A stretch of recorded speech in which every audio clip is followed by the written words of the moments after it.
নিয়োগ দুর্নীতিতে নয়া মোড়, একসঙ্গে চাকরি যাচ্ছে বিপুল শিক্ষকের।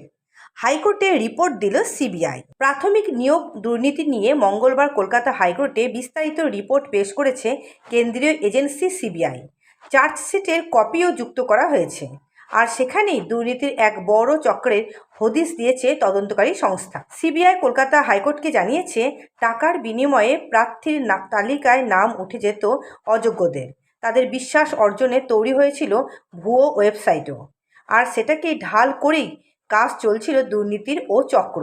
রিপোর্টে দাবি ৩১০ জন অযোগ্য প্রার্থী যারা টেট পাস করেননি তাদের চাকরি দিয়েছিল প্রাথমিক শিক্ষা পর্ষদ। গত মঙ্গলবার বিচারপতি রাজাশেখর মান্থার বেঞ্চে নিয়োগ দুর্নীতি মামলার শুনানিতেই 2014 সালে প্রাথমিক নিয়োগে নিয়ে বিস্তারে তদন্ত জমা করেছে সিবিআই। রিপোর্টে জানানো হয়েছে 2017 সালে 752 জনের চাকরি প্রার্থীর একটি তালিকা প্রকাশিত হয়, যারা কেউই টেট পাস করেননি। এরা প্রত্যেককেই অযোগ্য প্রার্থী বলে জানিয়েছে সিবিআই রিপোর্ট। এদের মধ্যে 310 জনকে চাকরি দেয় প্রাথমিক শিক্ষা পর্ষদ। রিপোর্টে দাবি, নিয়োগ দুর্নীতির এজেন্টদের কাজে লাগিয়ে মূলত টিচার্স ট্রেনিং কলেজের মালিকদের কাছ থেকে টাকা তোলা হতো। ওদিকে টেট প্রার্থীদের চাকরি পাইয়ে দেওয়ার নাম করে কুন্তল ও তাপসের পকেটে বিপুল পরিমাণ টাকা গিয়েছে বলে দাবি সিবিআইয়ের।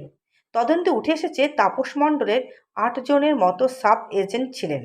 2016 থেকে 2022 সাল পর্যন্ত 141 জনের কাছ থেকে 4,12,85,000 টাকা সংগ্রহ করেছিলেন তাপস, যার মধ্যে থেকে কুন্তল ঘোষকে দিয়েছিলেন 5,23,00,000। আবার কুন্তল নিজের 3 জন এজেন্টের মাধ্যমে 71 জন চাকরি প্রার্থীর কাছ থেকে 3,23,00,000 টাকা সংগ্রহ করেছিলেন। টাকার বিনিময়ে অযোগ্যদের নাম চলে আসতো নামের ভুয়ো ওয়েবসাইটে।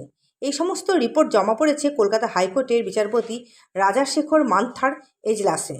এবার এই নিয়ে পরবর্তী শুনানিতে আদালত পদক্ষেপ করতে পারে বলে মনে করা হচ্ছে। তো এইরকম আরও ভিডিও পেতে চ্যানেলটি সাবস্ক্রাইব করুন এবং লাইক করুন। ধন্যবাদ।